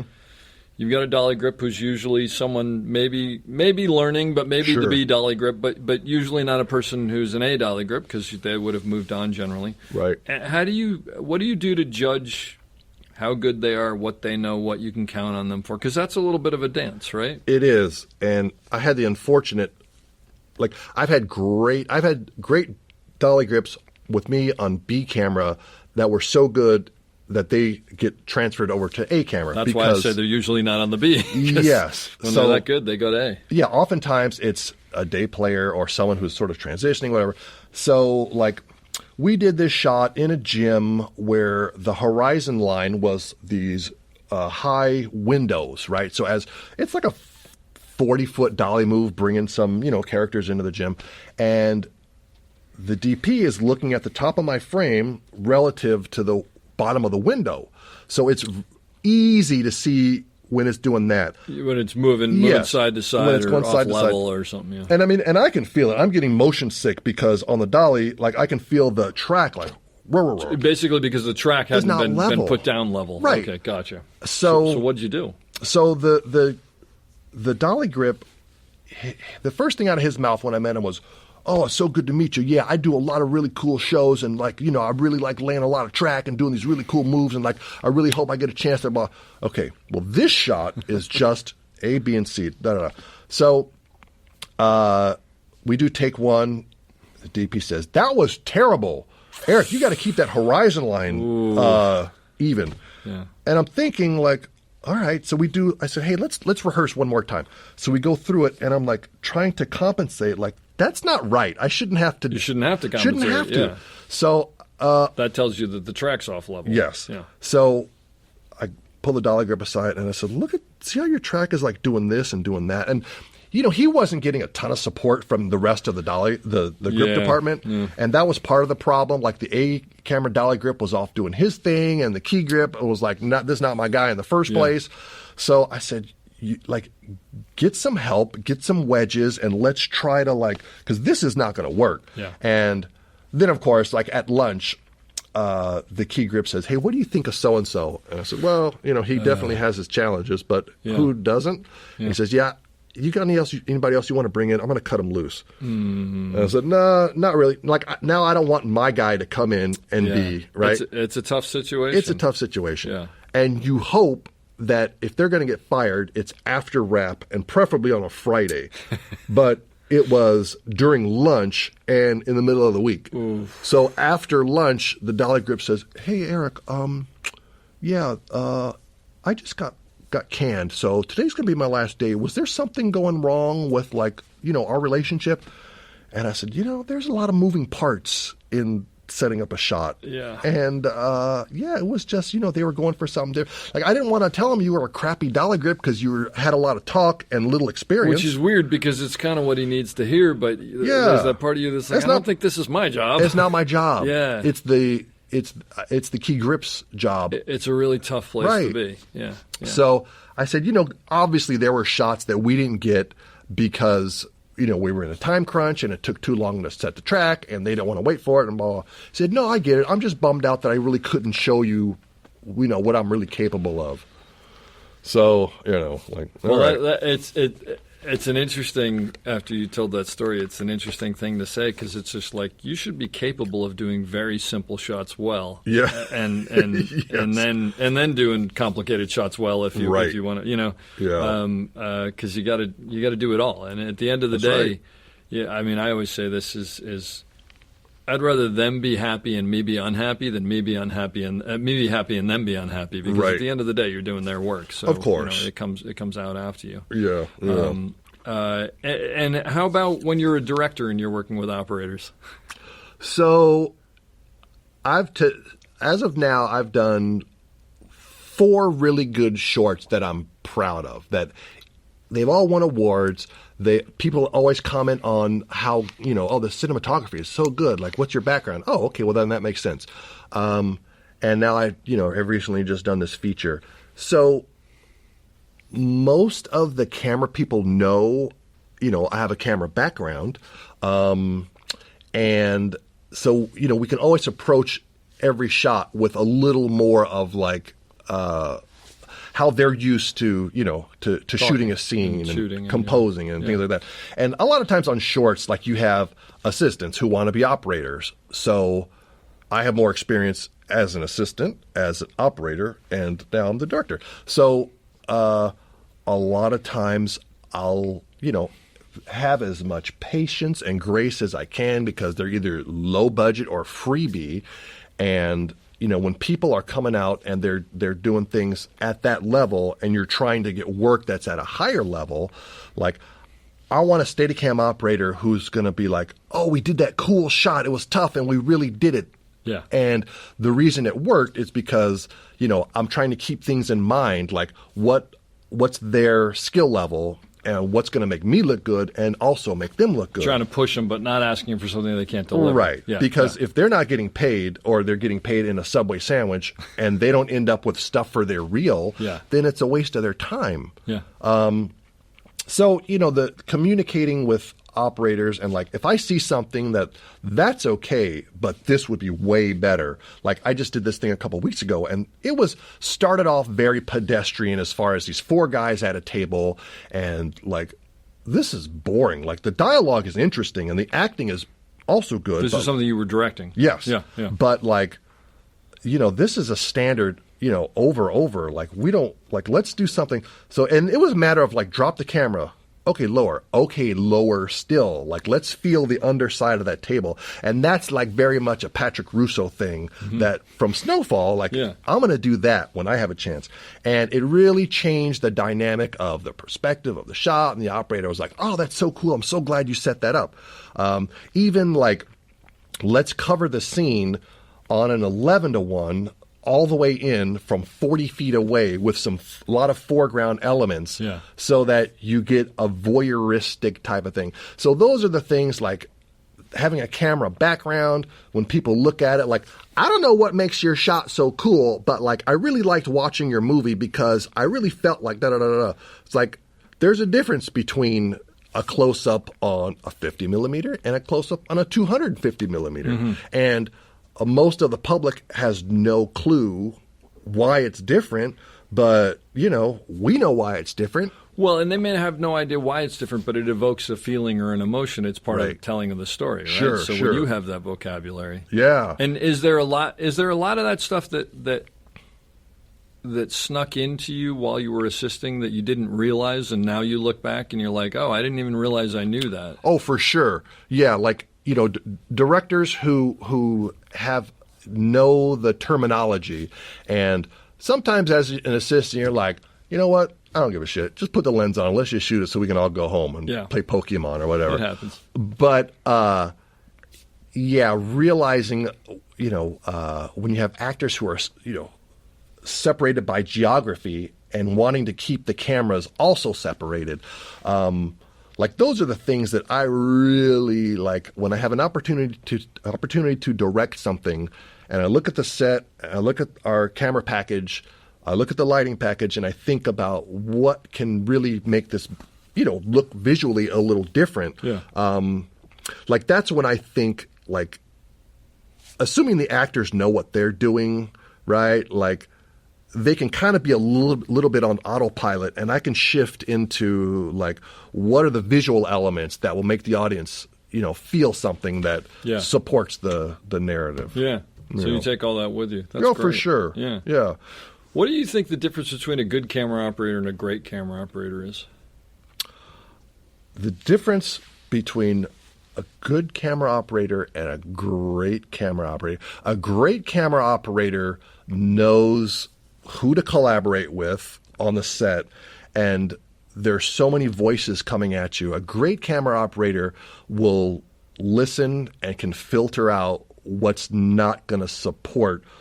You got to know the difference between people who really know what they're doing and people who are sort of posturing, and how you can use all those things to make your shot, whether it's A camera, B camera, or C camera, as great as it can be, right? You really got to know the most efficient way to navigate being on set. Oftentimes the DP is at the DIT, and, a great camera operator can really set the tone for the noise level, the amount of just crap that comes flying in at the last minute, right? You really got to know if the DP is lit and my frame is great. Okay, now it's everyone else. You got to know when everyone's turn is as well as yours, because it's not always your turn to be like, all right, everybody, clear the set. I got to set this up with the second team, and I got to, make sure my set dresser puts the vase in the foreground. You got to know when it's your turn.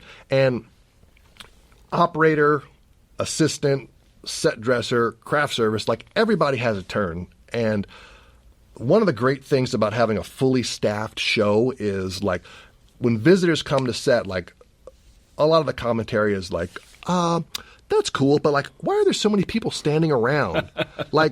So many people are standing around because when it's someone else's turn and you back up, they come in and they do their deal and they get out. It's like the pit crew. Exactly. Although right. nowadays, I don't know. I mean, it's just reality is I'm going, I think we should go with a 22 millimeter right here. And they're already lighting the set and, they're painting in the background. It's there's 45 people in there doing things. It's a free-for-all. Yeah, because nobody's given any time anymore, which is frustrating. Yeah. But I know what you mean. Yeah. There have been operators I've worked with over the years who are so good at the technical side of things. Barnaby Shapiro is a fantastic Steadicam operator, and who also now shoots a little bit. His DP, John Aronson, has gone on to direct a handful of episodes, and when that happens, Barnaby bumps up and shoots. And he always had the ability to forget what the first AD, what the tone they're setting, because the tone we need to set to make sure that camera, grip, electric, props, wardrobe, all these departments get to do their deal. I feel if it doesn't start at the camera, it's not going to happen anywhere else. I mean, You can have a first AD who's all they're good at is really yelling a lot. Been there. Right? Yeah. And then sometimes you have, I worked with a cameraman, David Tattersall, super soft-spoken. And everyone else, their level, because you want to hear what he's saying, because he's a talented person and very smart. And if everyone is just yammering away, you can't hear it. So, being able to, and this is, doesn't matter what classification you're in, but being able to read the room and, sometimes it's okay to play flip the water bottle and see if it lands right side up. And sometimes, you got to see what everyone else is doing, right? To know when it's okay and when it's not okay. Yeah. And actually, the weird thing is, especially being on A camera, but B camera sometimes too, and I think people take terms as, I try to tell people this is sometimes you're the cruise director, because people are looking to you, and it's like if things are just going haywire and you just sort of crack a joke or make some stupid, I'm good with dad jokes and stuff like that, something just really groaner, it can kind of break that moment. For sure. And the other thing I think it does is people will go, oh, well, he seems like he's not that concerned. Maybe this isn't as bad as maybe we're okay, Right. And sometimes it's complete BS because you're screwed, but you're just we got to bring everybody back up again, Or when you're in the 14th hour, sadly, or whatever, sometimes you got to be the one who goes hey, come on, let's go get this or whatever, and it's tough, and it's a weird job, but it's interesting to me that when you talked about great versus good camera operators, nothing had to do with operating. Yeah, I mean, that's because I assume, sure, you know how to frame a shot, you know how to do a stand-up, you know how to do the technical ends of things. Yep. But there's so much that happens before that frame is perfectly set. There's no question. Right. I tell people, they're like, what? I'm going to college. Should I go to film school? I'm like, no, get a psychology degree. Oh, for sure. Film school, you can learn that stuff online. Right. But you want to learn how to be able to look at someone and immediately go, okay, I know what type of person you are. I know how to talk to you. I know how to get you to do what I need quickly, and not let you think that I'm getting you to do what I need. For sure. It's all that weird stuff. Yeah. What about working with the first AD? How do you work with the first AD as a B camera operator? What's your interaction? A lot of times the first AD feels like the B camera is there to help them make their day, right? Their A camera is going to do a medium and B camera is going to do a close-up, and that just means we don't have to do another take, right? So I don't feel like I have a ton of interaction unless it's something background related, right? Tell your team to make sure we have, background who's paying attention, things like that. Sometimes if you have a first AD who's a screamer and is not really helping with the whole vibe of the set, and if I feel like the A camera is setting the shot, dealing with all these different elements, if I feel like there needs to be a conversation from camera operators, oftentimes I'm totally happy to go to the first AD and try to navigate it's really difficult for us to set shots when you're standing in front of the lens and you're screaming at everybody, right? I don't know why ADs do that, but an AD who will come in and say, so guys, how's it going? How we doing in here? Yeah. Where have you been for 20 minutes? Because we've been trying to light and you have a breakfast burrito in your hand. But that goes back to the psychology thing, right? Sometimes, they're just clueless and they don't know, who they should really get on their side to make the set run as smoothly as possible. Yeah. I mean, the good ADs that I work with know that the more they're collaborating with everybody, the easier their jobs are. And there are those ADs who are screamers and whatever. There was an AD that I worked with on a show in a place. That's what I'll say right now. That person? In this business, in my career, who had a tendency to stand in doorways. Yeah. And anybody who's ever been on a set knows you do not stand in. By the way, anybody who's trying to get in the film industry, do not stand in doorways. Do you know why? Because people have to come and go through doorways. Yeah. That's what doorways do. They're entrances and exits. So he would stand in a doorway, and I'd go, "Get out of the doorway!" And at one point, he came up to me. At one point, I remember we were in this teeny apartment. I said, "Get out of the doorway!" I was just, because we're in a teeny apartment, and every time I try to lean down to look in the camera, someone else is going, I got to get by you, so I got to stand up, and there's rats running around, it's just whatever. I mean, it's just everything. And I was like, "Get out of the doorway!" And so, "Oh, sorry." And he goes and he stands, and now I've said he's a he, or she goes and stands in another doorway, and I happened to catch it with my eye, and I said, "Get out of the other doorway, and if you can't be in this room, get out of the room." Yeah. And I was just really, and at lunch, this person came up and said, I really think you were rude to me in there. And I said, I was absolutely rude to you in there. And I said, and I apologize for being rude because nobody ever likes to be rude. I said, but first of all, I was at my wit's end because I'm doing everything I can to push ahead and make your day, by the way. And you're doing what you always do, which is standing in doorways. And he's like, well, I have things to do. And it's like, but not from the doorway. Right. And I said, there's nothing personal in it. I'm sorry about it, but you have to learn that you can't be standing and impeding people's progress, and you have to be more aware of what's going on around you. And thankfully, he took it. I probably didn't even deliver it that nicely, but he took it to heart as something that was something that he needed to learn. Right. Or she. They. Right.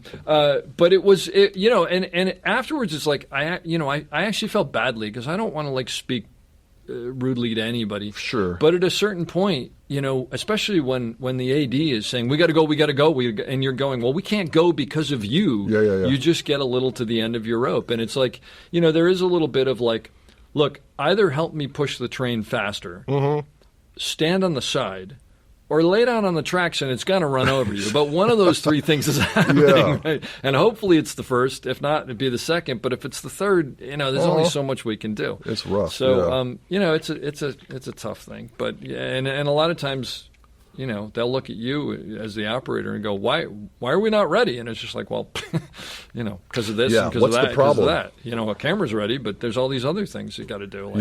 Yeah.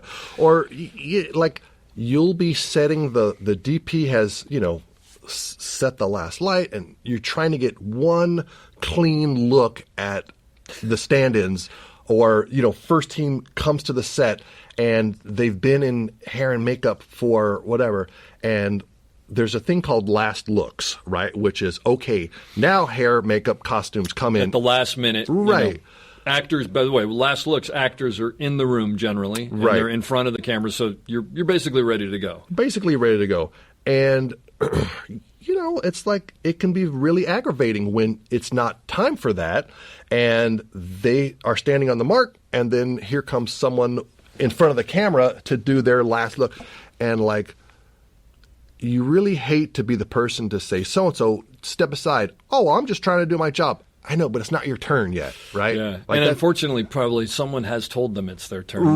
That's the bigger problem. It's like, okay, we both have things we have to do that are absolutely important. Yeah. But we can't do yours without mine and mine without yours, so, let's move forward. And that's, a lot of times that's a really good thing for the first day, for you to pull the first AD aside and say, this is an ongoing problem, they can do last looks, but I got to get a look at them so that the DP can see them on the monitor, blah, blah, blah. Yeah. And sometimes you have ADs who are really good at, telling them to hold off, and then sometimes they're not. Sometimes they're not, but it's a good point. Is I'll usually pull them aside and go, look, we have a situation that's not working. This is what keeps on happening, and what I'll always do is I'll always go, and it's costing us time.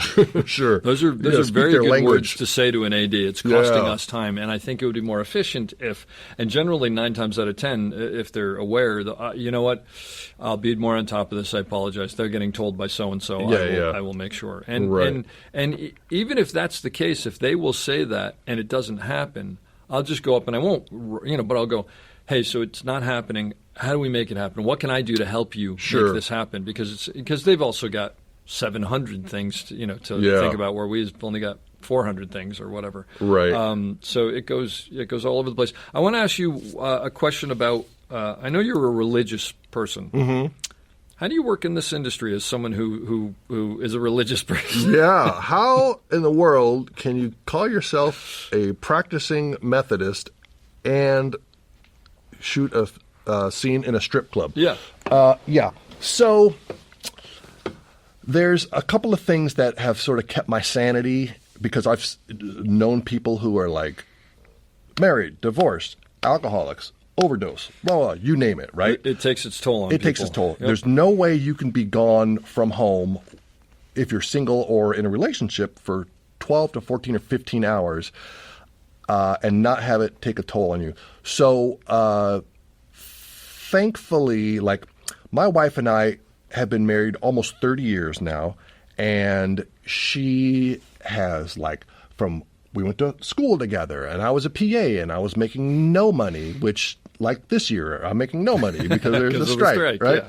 But she's always been so supportive, and early on when our kids were small and I was working, a television series, right? Like, she stayed home with the kids. I never missed a birthday. I never missed a Halloween, because those are the things with little kids that they remember and are super important, right? So, kind of getting back to your question, like, I don't look at someone's spirituality as completely separate from how they interact with people in a work environment, right? Like, you may not feel comfortable. Like, there's a lot of sarcastic people on movie sets, right? Like, we're all jaded. No. Like, yes, right? Like, you mean to tell me someone who was 100 years old gave birth to, I don't know, 50 children, and then their wife was 200 years old? Like, all right, like, making films, we take things out of context all the time to tell a story, right? So if I feel like I can relate to a person, regardless of if they're Catholic, if they're Jewish, if they're whatever, and somehow our relationship, gets a little stronger, right? Person to person, and they'll say, "Oh, do you are you what are you, Christian? Are you Buddhist? What's going on with you?" Like, yeah, you know what? I'm happy to say that, I've taught Sunday school for over 20 years. I've been going to the same church for 20 years, and feeling like what I'm doing right now is not as important as the big picture. And the big picture is, like, whether you believe there's one God or many gods, like, I don't think our job as humans on this planet are just to be here, suck up oxygen, and eat donuts, And right?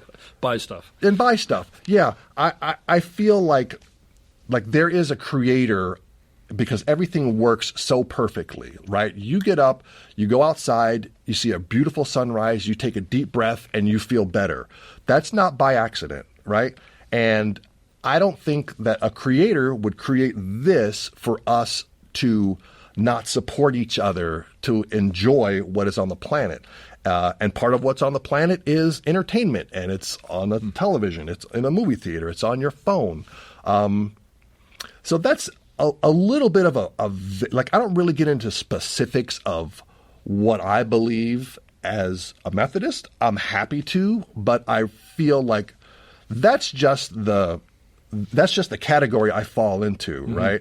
Like, I may be a 6'3" black man, but that's not all I am, right? It doesn't mean that I play basketball. It doesn't mean that, that I'm good at dancing. It doesn't mean all these things that you might stereotypically think, right? It's like there's a bigger picture to everything, including what you are as a religious or spiritual person, what you are as a filmmaker and a storyteller.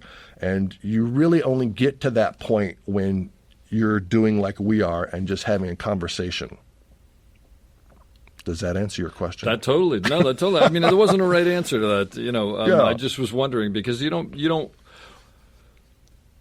I would imagine that actually I probably meet more people who are religious than I recognize. Sure. But they're not. You don't always get close to people the way that I've gotten close to you over the years and realize it. So right. and so it's just I don't know why, but for some reason, finding people who are devoutly religious, if that's the right word, in this industry is more sort of makes me go, as opposed to like, I don't know, Baskin Robbins. Yeah. Whatever, Well, the thing about it is, like, when you survive being in this business, and I guess maybe it's true for any industry, but when you get to a certain point and you have a certain demeanor about yourself that people can appreciate, like to be around, like to work with, and then they find out, and you go to church, 3 or 4 Sundays a month, right? It's like, that also kind of paints a picture of who you are. Like I don't necessarily, like, I cannot name every book of the Bible, right? I'm not that well read, but like, you got to have a strong support system. And people you meet that come and go on television and movie sets are not always the strongest support system. But over time, if you develop enough relationships and like, you know, you can talk to someone at lunch and like, you know, they may be going through things with their kids or their family or whatever. And, you know, you might have an opportunity to fall back on some of the spiritual side of things, right? Like maybe they just need you to listen to them. Right? You don't need to be their therapist, but when you're in the middle of trying to hurry up and make the day and everyone's rush, then who cares what your feelings are and what's going on with you at home and how your kids, you know, just OD'd and you can't be there because, right? Someone will steal your job. Yeah. Like that's when, you know, you really need an opportunity to connect with someone and, you know, having some kind of grounding that, you know, no matter what, this is who I am and where I'm from, I think. Well, I'll tell you, I mean, I'm saying this right after this, and it doesn't necessarily have anything to do with this, but the thing that I remember most about Snowfall was that Jess, who was the first AC, was breastfeeding at the time. And I didn't really know that was the case when I first, like the moment I came in. I found it out pretty quickly. Yeah. But she would have to leave set, like what? 3-4 times a day to go pump or whatever, right? And you and Megan and who was my second AC on that? Oh, it's terrible. Yes, I can't. I can see his face, but I can't remember his name. I should find out. Beep, boop, boop, beep. Anyway, but you and Megan and everybody on the camera crew just sort of like swooshed in and said, you know, and you'd come help set the A camera shot and whatever. And I remember I was sort of like, "What's going on?" You're like, "Oh yeah, she's breastfeeding." I'm like, "Oh, okay." But it was great. It just obviously that was who you are and who everybody on the camera team was like, no, this is just something that has to happen and we just have to do something a little differently, but we're all going to be professional and get it done. And it was just like, I mean, I would say that most directors who came in probably didn't even know it was happening. Didn't even notice. It was, and that's a testament to all of you, just on a personality level, which I was just sort of floored by, which maybe I shouldn't be floored by, but it was a wonderful thing to see because to me that sort of goes, these are people who have their priorities in the right place. For sure. They're still proud of the work and they still want to do everything really well, but they're like, there's something more important. Yeah, and it used to be, it was not uncommon for like, once you started a show, like you can't take any days off, you can't do this, you can't, right? And a lot of people's family lives suffered for that. Yeah. And, you know, I was on a show and my father was very ill at the time. And I told the DP starting it, like, there's a very good chance that I'm going to get a call and I'm just going to leave. Yeah, and here's who you call.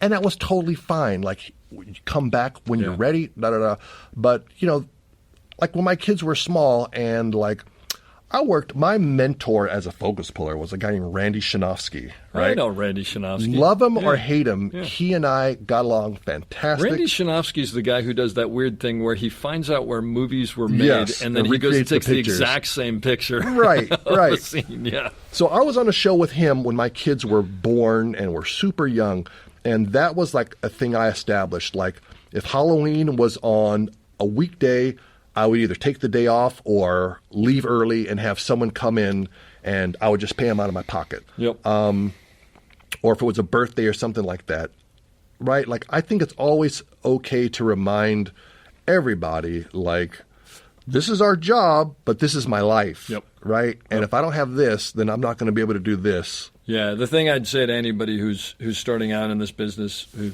has a family, is thinking of having a family or whatever, and I think you'd probably agree, is I will always remember my kids' birthday parties. I get them a little confused at this point, but I'll remember them generally. Right. I could not tell you what we shot that week on whatever show it was. Sure. Because it's not important. Right. And in the end, the bigger thing, like you said, is my kids know that I was at their birthday parties, and they don't care, like that I did a big oneer that day. Yeah. That's pointless to them. Yep. Well, this has been really great. There's so much good stuff here. I'm going to leave you with the question that I leave everybody with, which is someone getting in the business, someone moving up to camera operator. Eric Dyson beginning versus Eric Dyson now, maybe something you wish you had known? What's your guidance for success? Well, the industry has changed so much in the last 30 years and will continue to change and evolve and get better or worse. I would say, like, I wish someone would have told me when I was, a humble film loader, like, whatever it is you think your trajectory should be, don't ever wait for someone to, like, you're not standing in line getting to the front to place your order, right? You want opportunities, start creating them, like, right now. If you want to shoot, whether it's your iPhone or you have an old, camera from a rental house that they're not using, whatever you want to do, like, start figuring out right now what it's going to take to start building your reel and your resume, and don't wait for anyone to give you a chance, because that's not how this industry works. It's unfair. People who are the highest paid on the set are sometimes the most ignorant of what it takes to even do their job. So when you're a technician and you want to keep pursuing that, like, you want to be a focus puller, then you tell the first AC, let me do the rehearsal, right? Let me try to be your own, you be the voice for moving yourself forward. Because if you wait, like, I have zero regrets for my career. And I have done a lot of great shows, and I've done a lot of, whatever, forget about them kind of shows. But I definitely wish I would have been more proactive with, like, when I move up. And, I think the best operators and DPs are the ones who have done the other categories for some amount of time, because then you know what you're asking other people. But that's not necessarily, doesn't always have to be the case. You could be a loader, you want to shoot, you can get yourself a DSLR and you can make pretty pictures. So what are you waiting for? I hope you enjoyed that as much as I did. We'll be back soon with another great episode. Don't forget to check us out on theop.io for all sorts of information on operating and storytelling. So thanks for listening and have a great day.